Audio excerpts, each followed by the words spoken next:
সুপ্রিয় দর্শক শ্রোতা, সকলকে শুভেচ্ছা। আজ শুক্রবার 4 জুলাই 2014। প্রতিদিনকার মতো কক্সবাজার জেলা থেকে প্রকাশিত স্থানীয় দৈনিক পত্রিকা সমূহের সংবাদ পর্যালোচনামূলক অনুষ্ঠানে ভয়েস মেরিনা থেকে স্বাগত জানাচ্ছি আমি দিলওয়ার চৌধুরী। আজকে আমাদের স্টুডিওতে উপস্থিত হয়েছেন কক্সবাজার জেলার বিশিষ্ট সাংবাদিক এবং জ্যেষ্ঠ সাংবাদিক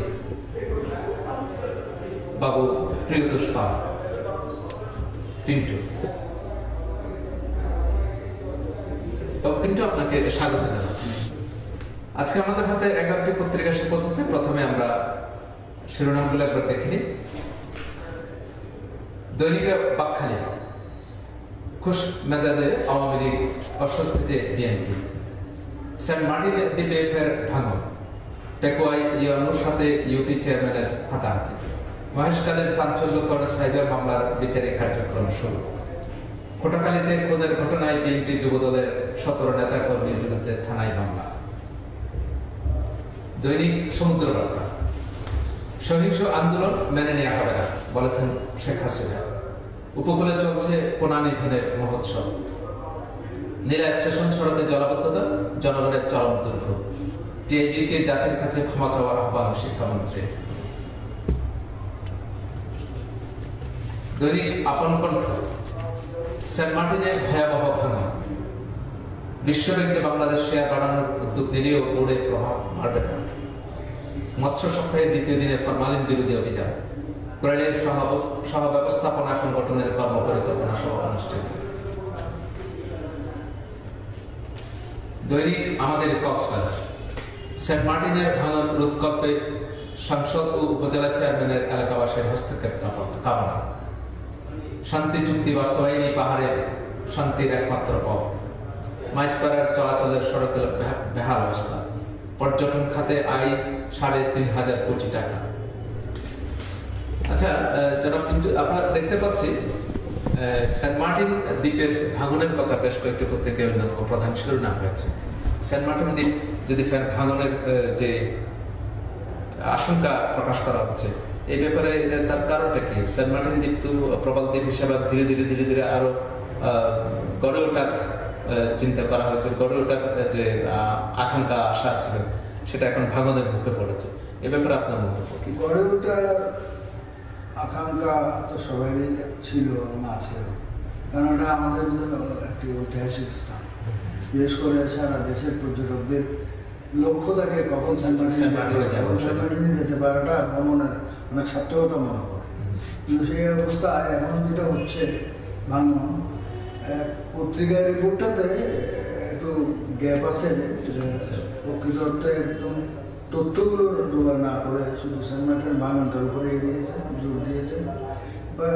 ভাঙনটা আমাদের কারোর জন্য কাম্য না। তবে মাঝখানে একটা বিশেষজ্ঞদের বা বিভিন্ন ইউনিভার্সিটির ছেলেমেয়েরা যখন এখানে এসে সেন্ট মার্টিন নিয়ে গবেষণা করে চিন্তা ভাবনা করছে, তখন একটা কথা বলেছিল যে প্রবাল সংগ্রহিত হচ্ছে, সেজন্য এটা সংখ্যাজনক অবস্থায় যাচ্ছে। এখন আমাদের মনে হচ্ছে যে যদিও রিপোর্টে আগে কি জন্য হয়েছিল এখন কি জন্য হচ্ছে স্পষ্টভাবে না থাকলেও আমার মনে হয় যে ওই প্রবাল আহরণের কারণেই, কারণ এটা তো পুরোটাই সেন্ট মার্টিন দ্বীপটা পুরোটাই প্রবাল। ওখান থেকে যদি একটু প্রবাল সরে যায় তাহলে ওখানে গ্যাপ হয়ে যাচ্ছে, ওখানে স্বাভাবিকভাবে ভাঙন সৃষ্টি হচ্ছে।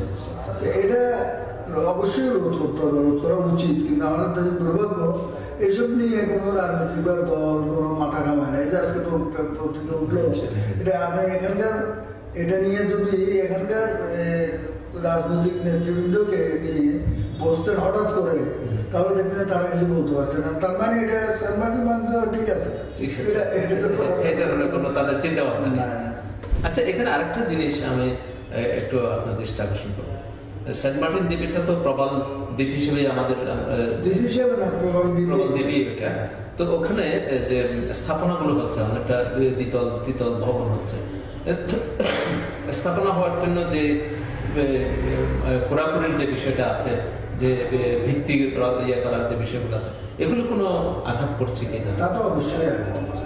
এটা আসলে সবসময় মুক্তাদণ্ডা বা এইসব নিয়ে সাগর দ্বীপ এগুলো নিয়ে যারা গবেষণা করে তাদের সবসময় আমরা দেখেছি, বিশেষ করে সাংবাদিকতা আসার পর থেকেই দেখেছি যে আমাদের কারণ একটা খবর শুনলে ওটার পেছনে যেতে ইচ্ছা হয় যে কি জন্য বলছে এটা। তো সবসময় আমরা দেখেছি যে এই প্রবাল দ্বীপটাকে রক্ষার একটা ব্যবস্থা করা দরকার, কারণ এটা আমাদের ঐতিহাসিক।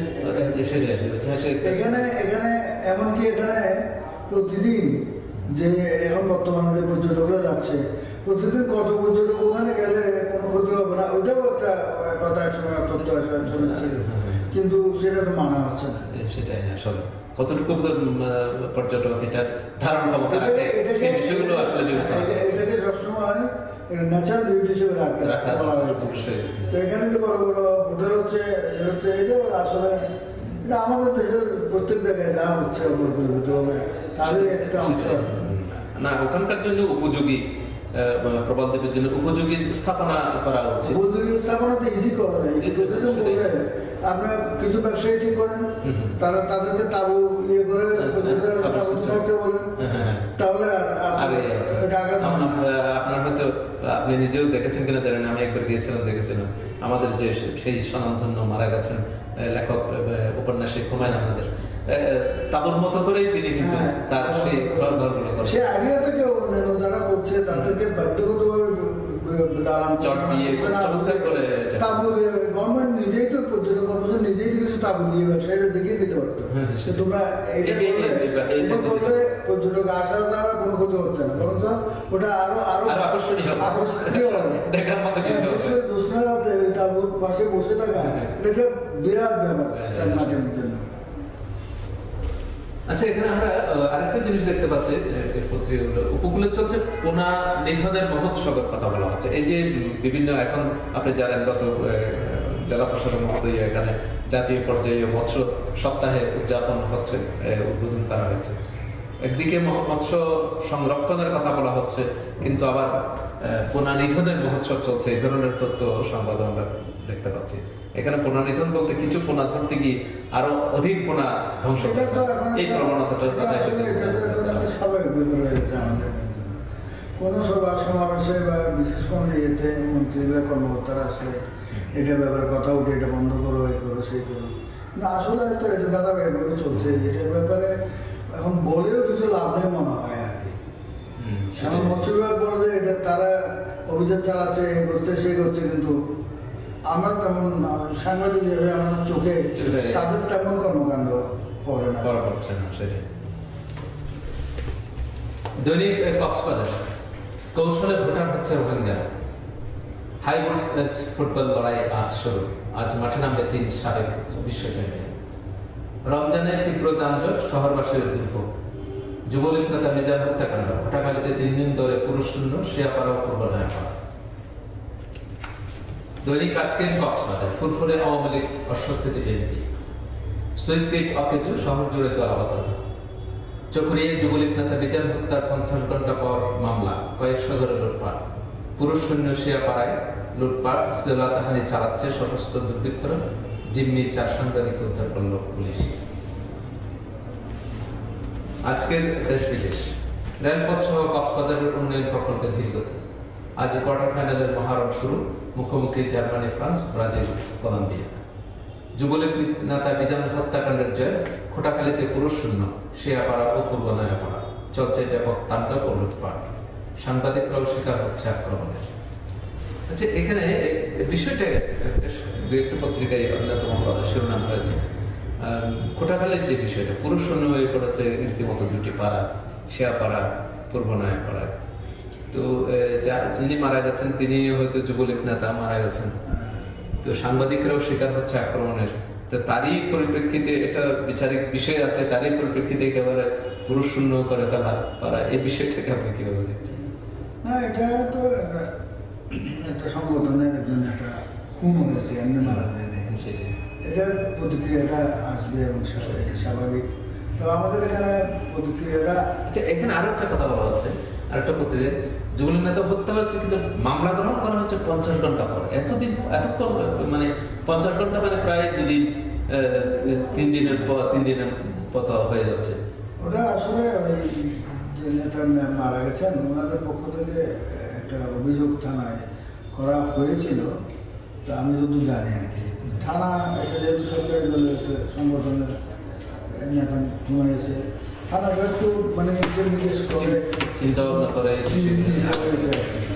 আর যেটা গুরুশূন্য হয়ে গেছে, গুরুশূন্য হতে পারে যারা সন্দেহজনক তারা হয়তো সরে যেতে পারে। গুরুশূন্য আমাদের এখানে আমি দেখতে পাচ্ছি যে কক্সবাজারে বিশেষ করে কতগুলো নিউজের কমন একটা হেডিং থাকে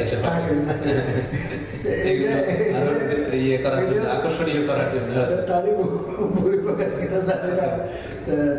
তারপরেও যেহেতু এরকম একটা কথাবার্তা আসছে যে গুরুশূন্য হয়ে গেছে, তাই বলবো যে পুলিশ প্রশাসনের বা প্রশাসনের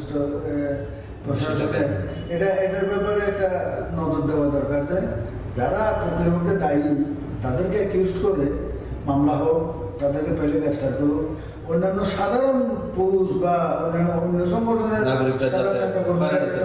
না হয় এটাই উচিত দেখা দেওয়া।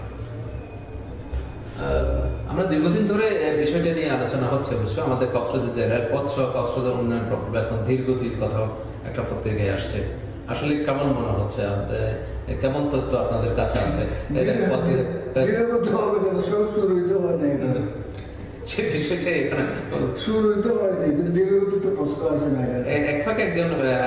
কিছুদিন আগে একটা পত্রিকায় একটা প্রস্তাবনা আসছিল যে এখানে অন্তত রেল পথ চালনা হোক, অন্তত একটা কাউন্টার করা হোক।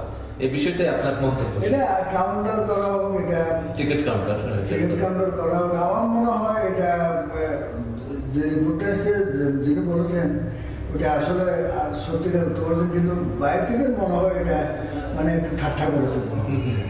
কারণ যেখানে একটা পার্টিও লাগেনি সেখানে টিকিট কাউন্টার বাইরে করার, এটা আমার মনে হয় ঠাট্টা করেছে সরকারকে।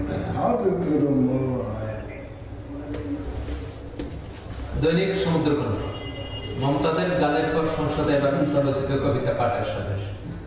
রমজানে সাধারণ মানুষের দুর্ভোগ বেড়েছে, যানজটে স্থবির হয়ে পড়েছে কক্সবাজার শহর। পর্যটন শিল্পে আয় ৩৫০০ কোটি টাকা, বলেছেন পর্যটন মন্ত্রী রাশেদ খান। কুতুবদিয়ায় বাবুল বাহিনী, অপহরণ, বাণিজ্য আর ইয়াবা ব্যবসার রমরমা। দৈনিক হিমছড়ি রেমিটেন্স কমেছে ২৩৩.৬৩ মিলিয়ন ডলার। সেমিতে যাওয়া লড়াই শুরু আজ, কার অপেক্ষায় রয়েছে মৃত্যুদণ্ড। টিআইবিকে ক্ষমা চাইতে বললেন শিক্ষামন্ত্রী। ডয়েচ ভেলের রিপোর্ট, ভীতিজনক রাষ্ট্রে পরিণত বাংলাদেশ।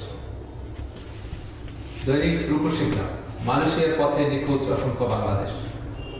চকরিয়ায় মসজিদের মাঠ ভরাটের নামে পাহাড় কেটে সাবার, পরিবেশ অধিদপ্তরের মামলা নিরীহ লোকজনের বিরুদ্ধে। পেকুয়ায় অবৈধ বেড়িবাঁধ কেটে দিয়েছে প্রভাবশালীরা। দৈনিক ইরানি হোটেল মোটেল রমজানের পবিত্রতা নষ্ট হচ্ছে, হোটেল মোটেল জুড়ে চলছে অনৈতিক কর্মকাণ্ড। লামায় ৭০ আদিবাসী শিশুর শিক্ষা জীবন অনিশ্চিত। উখে ভোটার হতে তৎপর রোহিঙ্গারা। টেকনাফে ইয়াবা পাচারের দৃশ্য থেকে ফেলায় যুবকের উপর হামলা।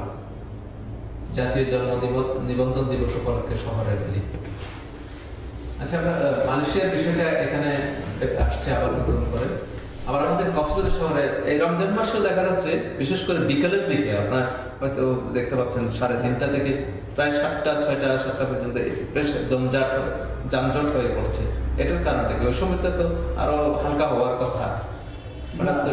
এই ধরনের যানজট হালকা হওয়ার কথা না। আমরা দেখি যে আপনার ইফতারের আগে আগে করে অনেকে বেশ লোকজন ছুটাছুটি করে বিভিন্ন হয়তো কেউ গুরু দেখতে এসে দেখে যেখান থেকে ভালো হয় না, আবার এরকম ভাবে চলছে।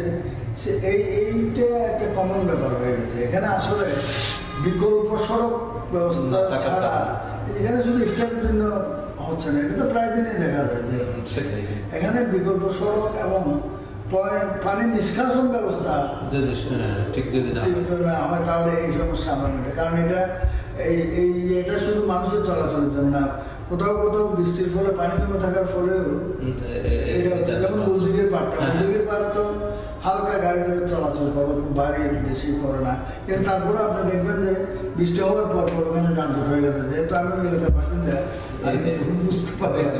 তো কাজে এইটা এইসব জিনিসকে সংশ্লিষ্ট কর্তৃপক্ষদেরকে এদিকে নজর দেওয়া দরকার, প্ল্যান করা। যেমন এটা বলতে হয়, আমরা পরিষেবার সবসময় গালিগালাজ করি, কিছু ভালো কাজ করলেও বলতে হয়।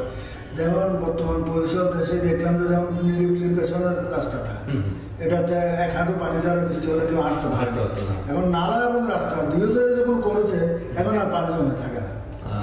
ওরকম কাজ কিন্তু বিভিন্ন জায়গায় হয়েছে। যেমন আমাদের গোলদিঘির পাড়ও হচ্ছে, যদিও গোলদিঘির পাড় ওদিকে ব্রিজটা তুলে ফেলতে হবে, বড় বড় করতে হবে, কিছু কাজ বাকি আছে। কিন্তু তারপরেও নালা পরিষ্কার করার ফলে এখন আপাতত বৃষ্টিতে পানি জমছে না। মানে দু একটা জায়গায় একটু বেশি হলে বালি এসে কিন্তু ওভারঅল এটা কিন্তু এখন পানি নিষ্কাশন করছে। এরকম আরো দু একটা জায়গায় দেখলাম। কাজে যদি পৌরসভা এবং পৌর পরিষদ আন্তরিকতার সাথে কাজ করে, নালা নর্দমাগুলো পরিষ্কার রাখে এবং যেখানে করা দরকার ওখানে করে, তাহলে আমাদের এই সমস্যাটা অনেক লাঘব হবে। এটা অল্পতেই বুঝে গেল। পরিষদের গাফিলতির জন্য যা হয়েছে এবং বিগত সময়ে যে তীব্র আকারে হয়েছে, এটা কিন্তু পরিষদের গাফিলতির জন্য। আসলে তো আমাদের পরিষদ এখন যে নির্বাচিত প্রতিনিধিরা আছেন, তো সাধারণ মানুষের কাছে তাদের জবাবদিহিতা আছে। এগুলো বিষয়গুলো, এই সামান্য বিষয়গুলো যদি তারা আন্তরিকতার সাথে ইয়ে করতে থাকে, কার্যক্রম পরিচালনা। কারণ নতুন পরিষদ আসার পরে বা আসার থেকে আগে অনেকেই ধারণা করেছিল যে নতুন পরিষদে যে কজন নতুন নির্বাচিত হয়েছে তারা সকলেই একদম ইয়ং এনার্জেটিক, তারা কাজ করবে। কিন্তু দুঃখের বিষয় তাদের কাজ তো কোনো কিছু দেখা যাচ্ছে না। তাই এটার কারণটা কি? তাদের অনভিজ্ঞতাটা কি এখানে বাধা নাকি তাদের? অনেকে বলছে যে এটা ওই পুরনো কাউন্সিলরদের মতো তারাও গা ভাসিয়ে দিয়েছে। গা ভাসিয়ে দেওয়া মানে এখানে টাকা পয়সার প্রশ্ন আছে এখানে। আচ্ছা, আমাদের হোটেল জোন নিয়ে বেশ প্রশ্ন দেখা দিচ্ছি। এই পবিত্র রমজান মাসেও পবিত্রতা নষ্ট হচ্ছে, এই ধরনের কয়েকদিন আগেও এক ধরনের কিছু সংবাদ আসছে। এগুলো আসলে মানে থামানো যাওয়ার মতো না। আপনি প্রশাসন তো এই বিষয়ে, প্রশাসন, পুলিশ প্রশাসন এত বেশি এরা কিছুটা মানে উদাসীন এইসব ব্যাপারে। হঠাৎ করে কোনো সময় কিছু একটা করলো, তারপরে এগুলোর কাজ মাঝে মধ্যে একটা এটা যারা দায়িত্বে রয়েছে এটা দমনের, তাদেরকে দেখতে হবে। তবে এখানে আরেকটা ব্যাপার হলো যে আপনি যেই পুলিশ প্রশাসনের পক্ষ থেকে বা নাগরিক সমাজের পক্ষ থেকে এইসব ব্যাপারে অভিযান চালাতে বলেছেন, তারা সেখানে এই সুযোগটা পেয়ে আরো অধিক অভিযানের কাজ করে বলেন, পাল্টা অভিযান চালাতে হবে তাদের সুর দিয়ে। তো এটা আমার মনে হয় যে আমরা অনেক কিছু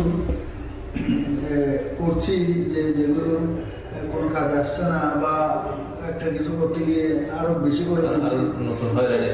এই জায়গাটায় আমাদেরকে সচেতনতাটা খুব জরুরি হয়ে পড়েছে। সচেতনতাটা খুব বেশি জরুরি হয়ে পড়েছে আমাদের এখানে।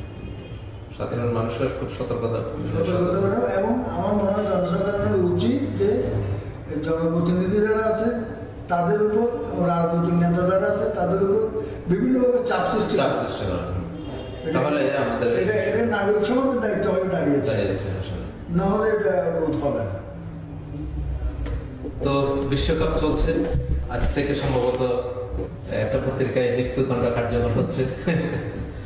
তো আজকে বোধহয় জার্মানি এবং ফ্রান্স, ব্রাজিল, কলম্বিয়া, এই দুটি 4টি টিমের মধ্যে 10টা জার্মানি, ফ্রান্স, তারপরে রাত 2টায় ব্রাজিল এবং কলম্বিয়া।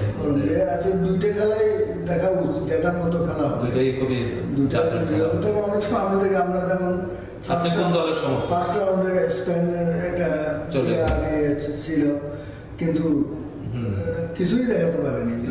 কি এটা কেন এরকম বুঝে গেল না। তাদের বাছাই করবে তো তারা অত্যন্ত ভালো খেলেছে, যার ফলে সবার আলোচনার মধ্যে স্পেন ছিল। আমি স্পেনের খেলা প্রথম দিন যেদিন সেদিন দেখার জন্য উদ্গ্রীব ছিলাম, দেখেছি, কিন্তু দেখলাম যে একদম তাদের কৌশলটাকে মার খেয়ে গেছে। এবার আজকে যে 4টা দল খেলবে তারা সবাই একজনের জন্য আরেকজন পরিপূরক। সবগুলো কাছাকাছি মাঠ। কাছাকাছি যে আমি তো মনে করি যে আমি প্রথমে বলেছি যে যাচাই বাছাই করে যারা এসছে পরবর্তী রাউন্ডে তারা প্রায় 19-20, যদিও দু একটা টিমের বেলায় মানে যেমন বিশেষ করে স্পেনের বেলায় এটা খাটলেও যে এটা সফল হতে পারেনি, বাকিগুলো কিন্তু 19-20। কারণ দেখা গেছে আমরা আর্জেন্টিনাকেও দেখেছি লড়াই করতে হয়েছে শেষ মিনিটের জন্য, ব্রাজিলকেও দেখেছি লড়াই করতে হয়েছে, ব্রাজিলকে তো শেষ বোধহয় 1 মিনিট 1.5 মিনিটের জন্য করতে হয়েছে। তো কাজেই এটা এখন নির্দিষ্ট বলা যায়, তবে দেখবো আর কি আজকে। আমি জার্মানি এবং ফ্রান্স দুটি সাবেক বিশ্ব চ্যাম্পিয়ন, ব্রাজিল এবং কলম্বিয়া। আমি অবশ্য দেখবো, যেহেতু আমি ব্রাজিলের সাপোর্টার। আচ্ছা, আশা করি আপনার দল এগিয়ে যাবে সেই আশাবাদ ব্যক্ত করছি। তো ধন্যবাদ। সুপ্রিয় দর্শক শ্রোতা, এতক্ষণ আপনারা সংবাদ পর্যালোচনামূলক অনুষ্ঠান দেখলেন। এই অনুষ্ঠান দেখার জন্য এবং ভয়েস মেরিনার যে কোনো অনুষ্ঠান দেখার জন্য ভিজিট করুন www.voicemarina.com।